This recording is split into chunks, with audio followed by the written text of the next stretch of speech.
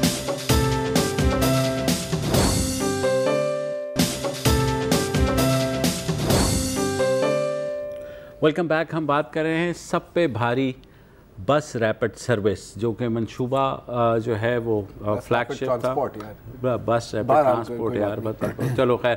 ہمارے ساتھ علی اکبر موجود ہیں. علی اکبر یہ بتائیے, ظاہر ہے اس منصوبے کا آڈٹ بھی ہوا ہوگا کیونکہ اب 1.5 سال ہو گیا اس کو, تو اس آڈٹ میں کوئی چیزیں سامنے آئیں, کوئی آڈیٹرز نے پوائنٹ اٹھائے, کچھ کہیں سے کوئی آبجیکشنز آئیں کہ جناب یہ آپ کر کیا رہے ہیں؟ جی بالکل, اس کے لیے آڈٹ جو ہے وہ کرائی گئی ہے اور ایک رپورٹ بھی جو ہے سبمٹ کرائی گئی ہے گزشتہ ہفتے. تاہم ابھی تک وہی بات سامنے آ جاتی ہے کہ آن گوئنگ منصوبہ ہے اور اس پر وزیر اعلیٰ بھی اور جو اور حکام ہے وہ بھی ایکشن لینے کے موڈ میں نہیں ہے. تاہم اس حوالے سے اس دفعہ وزیر اعلیٰ نے کلیئر ہدایت کی ہے کہ اگر 23 مارچ تک یہ منصوبہ جو ہے مکمل نہیں ہوا تو وہ ایسا کچھ کریں گے کہ ہم سب اس کو دیکھتے رہ جائیں گے. تو لگتا تو یہی ہے موڈ سے کہ اگر 23 مارچ کو یہ کمپلیٹ نہیں ہوا تو وزیر اعلیٰ اس حوالے سے کوئی نہ کوئی اقدامات جو ہے وہ اٹھائیں گے اور اس پر عمل درآمد کروانا جو ہے وہ بیوروکریسی کے لیے بھی جو ہے یقیناً درد سر بن گیا ہے. اور اسی لیے مختلف منصوبے جو ہے وہ زیر غور ہے کہ اس کو سافٹ لانچ اس کی کرائی جائے اور کسی نہ کسی طریقے سے وزیر اعلیٰ کو جو ہے وہ خاموش کرایا جائے. ہاں وزیر اعلیٰ اس کی مطلب آپ وزیر اعلیٰ کی بات کر رہے ہیں تو اب ظاہر ہے پشاور پی ٹی آئی کا ایک گڑھ ہے, پورا خیبر پختونخوا ہے. سیاسی اس کی کیا نتائج آپ کو نظر آ رہے ہیں کم از کم عوام میں؟ کیونکہ میں اگر صرف سوشل میڈیا دیکھوں اور اس میں صرف پی ٹی آئی کے مخالفین کی میں بات نہیں کر رہا, میں پشاور کے عام شہریوں کی بات کر رہا ہوں, تو ہر ایک بندہ تنگ آیا ہوا ہے. ہر ایک بندہ یہی سوال پوچھتا ہے کہ کیا یہ روڈ کبھی ہوگا تمام. تو پولیٹیکلی کیا کوئی اثر پڑ رہا ہے پی ٹی آئی پر اس تقریباً ناکام پروجیکٹ کی وجہ سے؟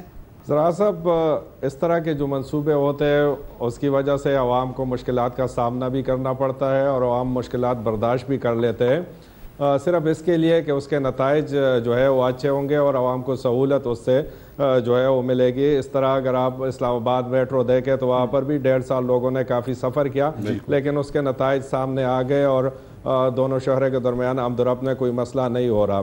یہ جو منصوبہ ہے اس کو جب ہم دیکھ رہے ہیں تو یہ جس مقصد کے لیے بنایا گیا تھا تو وہ مقصد اس سے بنانے کے بعد بھی حاصل نہیں ہوگا، اور اس کی وجہ یہ ہے کہ یہ ایک شہر گنجان آباد شہر کے اندر جو ہے یہ منصوبہ بنایا جا رہا ہے، اور وہاں پر جو روڈ ہے تو اس کو آدھا کر کے، تو آدھے میں سے جو آپ کو پتہ ہے کہ پشاور اندر کے اندر ہزاروں گاڑیاں ہیں پرائیویٹ ٹرانسپورٹ اور وہ ہے، تو اگر اسی روڈ کو آپ آدھا کر کے صرف 2 بسوں کے لیے آنے جانے کے لیے رکھ دے تو باقی تو مسئلہ اسی طرح ہی رہے گا، تو یہ منصوبہ اسی طرح سے کامیاب جو ہے وہ نہیں ہوگا۔ قومی احتساب بیورو کے آفیشلز جو ہیں وہ گاؤں تکیہ لگا کر لیٹ کر لوڈو کھیل رہے ہیں کہ یہ جیسے ہی منصوبہ ختم ہوتا ہے تو ہم ہاتھ ڈالیں کہ اس کی کاسٹ کیسے بڑھی، اس کی ڈیزائن میں جو نئے اب تبدیلیاں ہو رہی ہیں، تو اس بارے میں کیا آپ کی احتساب والوں سے بات ہوئی کوئی؟ جی بالکل، اس حوالے سے ہماری بات ہوئی تھی، اور فرمان اللہ جان صاحب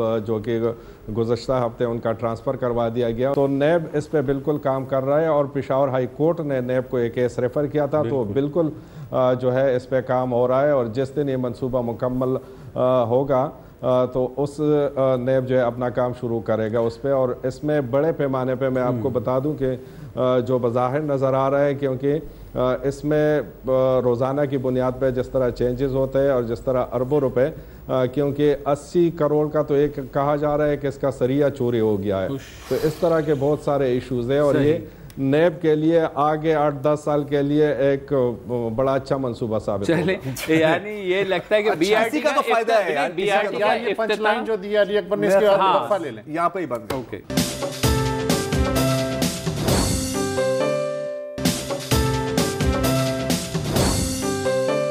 11 سپٹمبر 2001 ایک ایسا دن جس نے پوری تاریخ کا رخ تبدیل کر دیا۔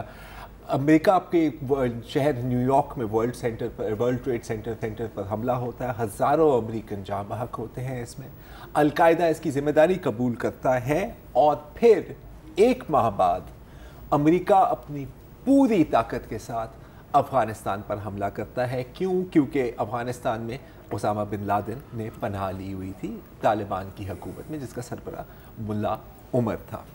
طالبان ظاہر ہے بکھر جاتے ہیں، ایک میسیو ایئر اسالٹ ہوتا ہے، ناردرن الائنس کی فوج بھی ساؤتھ کی طرف آ جاتی ہے، اور Kabul falls to the northern alliance and US forces. اسی وقت ملا عمر افغان طالبان کے سربراہ غائب ہو جاتے ہیں، اور سالوں تک ان کا کوئی اتا پتہ کسی کو نہیں پتا ہوتا کہ وہ کہاں ہیں، زندہ بھی ہیں اور آرڈرز دے رہے ہیں یا نہیں دے رہے۔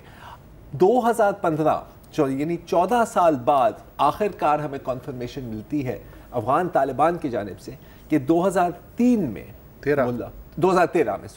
ملا عمر فوت ہو گئے تھے، لیکن کہاں اور کیسے، یہ بات ابھی تک اس پر کافی ڈیبیٹ چلتی تھی۔ امریکہ کے مطابق ملا عمر ظاہر ہے پاکستان میں ہی تھا، افغانستان کی جو نیشنل ڈائریکٹوریٹ آف سیکیورٹی ہے NDS، ان کا بھی کہنا تھا کہ جی ہمارے پاس پکی انفارمیشن ہے کہ وہ کراچی کے ہسپتال میں فوت ہوئے تھے، اور USA کے جو CIA کے جو ڈائریکٹر تھے اس وقت کے ڈیوڈ پیٹریئس، سابق ڈائریکٹر، ان کا کہنا تھا کہ جی وہ تھے تو پاکستان میں، لیکن پاکستان میں ہمیں آپریٹ کرنے کی اجازت نہیں تھی۔ اگر آپ یہ ماننا چاہ رہے ہیں تو یہ آپ مان سکتے ہیں، تو ہم اس کی تصدیق نہیں کر سکے یا ہم کوئی ثبوت نہیں سامنے کر سکتے، اور پوری دنیا یہی لائن مانتی رہی، ہم بھی شاید پاکستان میں بھی یہی لائن مانتے رہے۔ لیکن اب بیٹی ڈیم جو ایک ڈچ صحافی ہیں، مصنفہ ہیں، انہوں نے ایک انویسٹیگیشن کی ہے جس میں ان کے مطابق ملا عمر 2001 کے بعد کبھی پاکستان میں داخل نہیں ہوئے تھے، بلکہ افغانستان کے صوبے زابل میں ہی رہے اور وہاں ہی فوت ہو گئے۔ انفیکٹ ایک US فارورڈ آپریٹنگ بیس جہاں پر ہزاروں امریکن سپاہی تھے، اس کے بہت قریب۔ بیٹی ڈیم جو ہے وہ 5-6 سال کابل میں رہی ہیں. اس سے پہلے انہوں نے ایک اور کتاب لکھی تھی A Man and a Motorcycle, How Hamid کارزائی Came to Power. یہ جو انہوں نے انکشاف کیا ہے اور بہت اس میں رپورٹنگ ہے, بہت اس میں سورسز ہیں جو سب آن دا ریکارڈ بات کر رہے ہیں. یہ کتاب شائع ہوئی ہے اسی سال فروری 2019 میں ڈچ زبان میں. ابھی اس کا شاید انگریزی ترجمہ نہیں آیا یا آ رہا ہے. کل رات عادل شاہ زیب ہم ٹی وی پر شو کرتے ہیں, انہوں نے انٹرویو لیا بیٹی ڈیم صاحبہ کا اور ان سے پوچھا کہ آپ اس نتیجے پر کیسے پہنچی. تو پہلے یہ سنیں. Basically, the last 5 years, I spoke to people who have been very close to Mullah Omar, and I tried just to make the biography of him, speaking to people who know him from his younger years, from his jihad, and then I spoke to people from the regime time, and slowly I got to know him. The most difficult part was, of course, the situation after 9/11.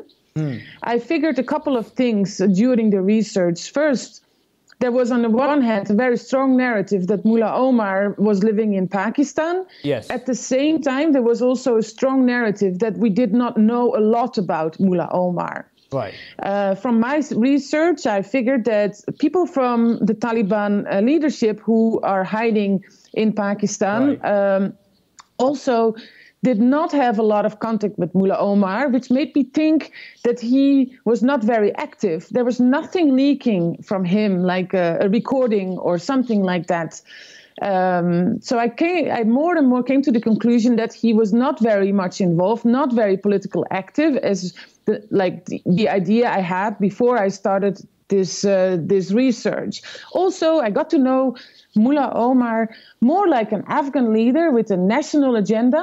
Right. And while all compared to rest Taliban of the leaders tried to hide in Pakistan, for example, Mullah Omar was very particular in this. He said, I don't want to go there. I don't trust Pakistan. And Mullah Omar, I got to know as a leader who was also very much distrustful to the outside powers. جیسا کہ ابھی زرار نے بتایا کہ بیٹی Davis نے 5 سال کے عرصے میں درجنوں افغان حکام, امریکی حکام, پاکستانی حکام اور طالبان کے مختلف دھڑوں کے لیڈروں سے اور عام لوگوں سے گفتگو کی, اور اس کا نچوڑ کے طور پہ یہ کتاب سامنے آئی ہے. لیکن ان کا ایک جو مرکزی کردار ہے وہ ہے ملا عمر کے ساتھ 11 سال 2001 سے 2013 ان کی وفات تک وقت گزارنے والا جبار عمری, جو کہ اس وقت NDS کی قید میں کابل میں ہے.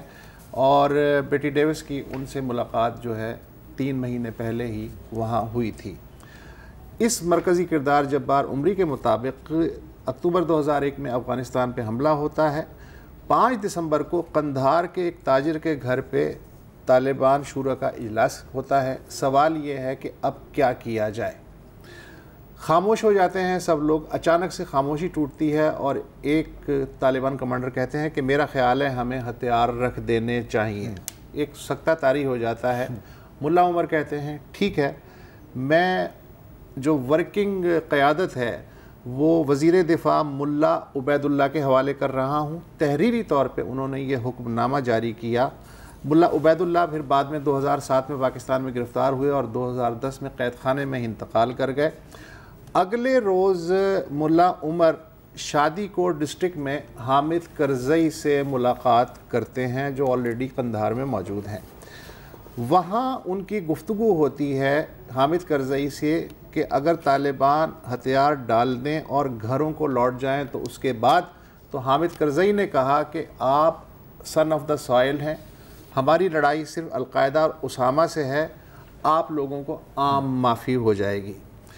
جیسے ہی اس آفر کا امریکی وزیر دفاع رمسفیلڈ کو پتہ چلتا ہے وہ غصے میں آ جاتے ہیں اور وہ برسر عام جھڑکتے ہوئے کہتے ہیں حامد کرزئی کو کہ آپ اس طرح کی آفر نہیں کر سکتے. ملا عمر جو ہے وانٹڈ ٹیررسٹ ہے اور اس کے سر پہ $1 کروڑ کا انعام ہے.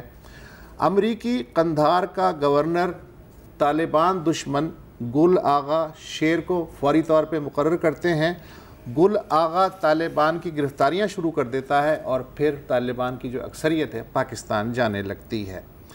ملا عمر 2 دن قندھار میں رہتے ہیں اور اس وقت وہ سابق وزیر خزانہ جو ان کے تھے مستعصم آغا جان ان سے کہتے ہیں کہ میری جو بیوی بچے ہیں ان کو آپ سرحد پار پاکستان کوئٹہ منتقل کر دیں، اور اس کے بعد ملا عمر غائب ہو جاتے ہیں۔ ملا عمر اور جبار عمری وہاں سے زابل کے دارالحکومت قلات پہنچتے ہیں۔ ملا اور جبار 4 سال تک ایک ڈرائیور ملا عمر کے عبدالصمد استاد کے گھر میں رہتے ہیں۔ عبدالصمد استاد کا گھر زابل کے گورنر ہاؤس سے محض چند منٹ کے فاصلے پہ ہے۔ ایک وقفہ لے لیتے ہیں، اس کے بعد یہ داستان مزید آتے ہیں۔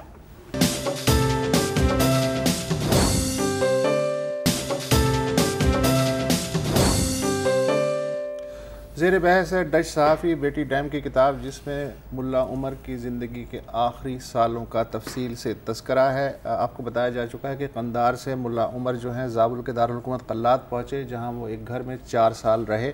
یہ گھر گورنر ہاؤس جو ہے اس سے ذرا سے فاصلے پہ تھا۔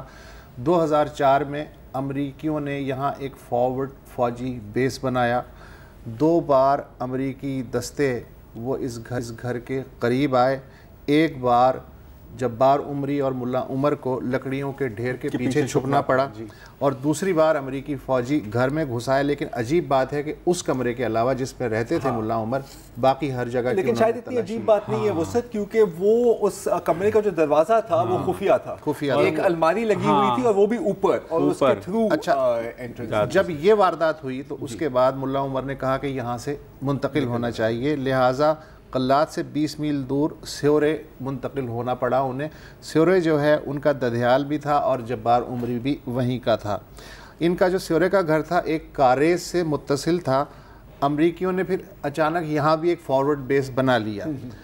بھاری فوجی نقل و حرکت، اوپر سے ہیلی کاپٹروں وغیرہ کی پرواز، اور پھر طالبان کے حملے۔ اب چونکہ ان کا طالبان سے رابطہ ہی نہیں تھا، آپ کیسے کہہ سکتے ہو کہ حملے نہ کرو؟ یہ ان سے یہ بھی نہیں کہہ سکتے تھے کہ بھائی حملے نہ کرو، میں یہاں چھپا ہوا ہوں۔ تو عجیب سی صورتحال تھی۔ اچھا، مقامی مخبروں کو بھی کئی بار شبہ ہوا جبار عمری کے بارے میں کہ یہ اس کی پراسرار نقل و حرکت ہے، کوئی چکر ضرور ہے۔ ایک دفعہ حامد کرزئی نے امریکیوں سے کہا بھی ہے کہ ملا عمر جو ہیں زابل میں، پاکستان میں نہیں ہے، زابل میں ہیں۔ لیکن امریکی کہتے تھے کہ تو ہم سے کیا زیادہ جانتا ہے، وہ پاکستان میں ہے، وہ ISI کی کٹ پتلی ہے، لہٰذا انڈرسٹوڈ ہے کہ وہ پاکستان میں ہے۔ اچھا، حالانکہ پاکستان میں ملا عمر صرف 2 دفعہ گئے، وہ بھی جب سوویت فوجوں کے زمانے میں جو جہاد ہو رہا تھا اس دوران۔ ایک بار وہ اپنی زخمی آنکھ کے علاج کے لیے کوئٹہ گئے، اور دوسری بار کوئٹہ گئے اسلحہ لینے کے لیے۔ اچھا، امریکی فوجی ریکارڈ میں ملا عمر کا نام تھا بلینکو۔ بلینکو کا مطلب ہے نامعلوم، اور 1-2 دفعہ ہی ذکر ہے ڈسپیچز۔ اچھا، اس کتاب کے مطابق جو کوئٹہ شورا تھی اس سے ملا عمر کا رابطہ ایک ایلچی تھے ملا عزیز اللہ، ان کے ذریعے تھا۔ لیکن ملا عمر نے صرف 2 دفعہ ریکارڈڈ کیسٹس بھیجی ہیں، ایک 2003 میں اور ایک 2007 میں کوئٹہ شورا کو۔ اور یہ ایلچی کبھی 3 ماہ بعد اور کبھی 7 ماہ بعد جو ہیں وہ چکر لگاتے تھے ملا عمر سے ملنے کے لیے۔ وہ ملا یعقوب کے معتمد تھے، آج کل انڈر گراؤنڈ ہے، اس لیے کہ طالبان ان سے ناراض ہیں، اس لیے کہ ملا عزیز اللہ نے ملا عمر کی موت کی خبر چھپانے میں ایک کردار ادا کیا تھا۔ ملا عمر کے بارے میں بتاتے ہیں، عمری صاحب کے BBC پشتو سروس وہ باقاعدگی سے سنتے تھے، اور جب 2011 میں عرب سپرنگ شروع ہوئی تو انہوں نے جو ہے جبار عمری سے کہا کہ یہ جو ہو رہا ہے عرب دنیا میں، یہ عرب دنیا کے لیے تباہ کن ہوگا۔ بالکل۔ اچھا، ایک تاثر یہ ہے کہ ملا عمر جو ہیں انہوں نے اکوڑا خٹک میں تعلیم حاصل کی، اور وہ بھی غلط ہے۔ اچھا، یہ ہم لوگوں تک نے وہ بائی کیا ہوا تھا۔ اس کتاب کے مطابق ملا عمر اور طالبان کی جو بیشتر قیادت ہے اس کی تعلیم، مذہبی تعلیم افغانستان کے اندر ہوئی۔ بالخصوص ملا عمر جو ہیں انہوں نے ارزگان کا جو ہے ایک حجرہ مدرسہ، اس میں تعلیم حاصل کی۔ ملا عمر کا تعلق جو ہے وہ انہیں بڑا سختگیر بتایا جاتا ہے، لیکن اس کتاب کے مطابق صوفی روایت سے تھا، اور القاعدہ چونکہ بنیاد پرست سلفی تھے لہٰذا عقائد کے اعتبار سے وہ القاعدہ کو زیادہ پسند نہیں کرتے تھے، بلکہ ملا عمر ایک صوفی پیر تھے، حاجی بابا ان کے شاگرد تھے، نقش بندی سلسلے سے ان کا تعلق تھا۔ اور جب ملا عمر جو ہیں وہ قندھار میں تھے طالبان کی حکومت کے دوران بھی، تو حاجی بابا کی قبر پہ جاتے تھے، مراقبہ بھی کرتے تھے، اور خوابوں کی تعبیر پہ بھی یقین رکھتے تھے. اچھا ایک انٹرسٹنگ جو مجھے بات لگی ہے, اب یہ جیسے آپ بیٹی ڈیم صاحبہ کا بھی سن رہے تھے, he did not trust Pakistan. ہاں اور یہ کیوں؟ آخر کار اب اس میں یہ بھی ہے کہ دیکھیں ظاہر ہے تسلیم کرنے والے ممالک میں سے بھی ہم سب سے پہلے تھے, we were the first if not the second, اور پھر ظاہر سپورٹ بھی تھی and so on and so forth. لیکن 9/11 کے بعد ہم نے امریکن الائنس کی اور پھر ان کے بندوں کو پکڑ کے جو لاوارث تھے وہ اٹھا کر گوانٹانامو بے بھیجے. اچھا اب آپ ملا ضعیف کی کتاب پڑھیں, My Life with the Taliban, اس میں بھی اس نے بہت غصے کا اظہار کیا ہے اگینسٹ پاکستان. اب یہ جو ایک تصور دیا جاتا ہے نا خاص طور پہ امریکہ میں کہ کسی عالمی دہشت گرد تنظیم کے سربراہ تھے, نہیں ایسا نہیں تھا. ایٹ دا کور یہ ایک افغان لیڈر تھے with an Afghan point of view. جیسے کہ بامیان بدھا پہ بھی معین الدین حیدر صاحب کی کچھ نہیں سنی, ڈیورنڈ لائن کے ایشو پر بھی وہ قائم رہے, اسامہ بن لادن کو بھی پناہ دیتے رہے. اچھا حمید گل کو بابائے طالبان کہا جاتا ہے, لیکن حمید گل کی بقول اس کتاب کے قندھار میں اس لیے عزت نہیں تھی کہ وہ ان کے مخالف حزب یار کے اسلامی کے جو ہیں وہ سپورٹر تھے. مولانا فضل الرحمان نے ایک دفعہ ان سے کہا ملا عمر سے کہ بھائی آپ جو شاہ ظاہر شاہ ہیں ان کے حامیوں سے تعاون کریں, تو ملا نے کہا تم خود کیوں اسلامی امارات یعنی مملکت نہیں بناتے, خود بنا لو. اچھا آخری جو ہے انٹرسٹنگ چیز وہ یہ ہے کہ کوئٹہ انہیں پیشکش ہوئی علاج کے لیے آخری دنوں میں لے جانے کی, لیکن انہوں نے انکار کر دیا کہ میں پاکستان نہیں جاؤں گا. 23 اپریل 2013 کو انتقال ہوا ملا عمر کا. جبار عمری اور 2 اور دیگر ساتھی ہیں, انہوں نے رات کو انہیں دفن کیا. جبار عمری پھر کوئٹہ گیا. ملا عمر کے سوتیلے بھائی تھے عبد المنان اور بیٹا یعقوب, ان کو واپس وہاں تک لایا اور انہوں نے کہا کہ ہمیں ثبوت دو کہ ملا اب اس دنیا میں نہیں ہے. تو قبر کشائی ہوئی باقاعدہ تدفین کے 17 دن بعد, اور پھر اس نے ملا یعقوب نے اطمینان کیا چہرہ دیکھنے کے بعد, تو پھر انہیں تابوت میں ڈال کے دوبارہ تدفین ہوئی. دوبارہ پھر عمری کوئٹہ گیا تو کوئٹہ شورا اس وقت ملا منصور اختر چلا رہے تھے. تو فیصلہ وہاں یہ ہوا کہ طالبان کا مورال ٹوٹ سکتا ہے, لہٰذا یہ خبر پوشیدہ رکھی جائے گی. اچھا انٹرسٹنگ بات یہ ہے کہ 2001 میں جو رمسفیلڈ اور کارزائی کی جو معاہدہ جو کارزائی کرنا چاہ رہا تھا طالبان کے ساتھ, ظاہر ہے اس وقت بڑا غصہ تھا امریکہ میں اور بڑا غرور بھی تھا, اور شاید پولیٹیکلی ان کے لیے کوئی سیٹلمنٹ طالبان کے لیے کے ساتھ ان ایکسیپٹیبل تھی. امریکن پبلک کو تم کیسے بھیجو گے یہ, رائٹ. لیکن یہ دیکھو کہ 18 سال بعد مجھے صرف یہ ہے کہ پوری بین الاقوامی برادری نے پاکستان کو تانا دیا کہ اسامہ بن لادن جو ہے ملٹری اکیڈمی کاکول کے اتنے قریب تھا اور وہاں رہتا رہا, اور ملا عمر جو ہے امریکی بیس کے بالکل ساتھ تھا, وہاں نہیں پکڑ سکے. تو اب ہم بھی کہہ سکتے ہیں امریکیوں کو کہ یار ہم کریں تو مجرا, ہاں ایسا ہی ہے. تو پہلے امریکہ راکڈ, وی شاکڈ, ناؤ وی راکڈ اینڈ امریکہ. بیٹی ڈیم راک, بس یہیں رک جائیے, یہیں رک جاتے ہیں. اجازت دیجیے, خدا حافظ.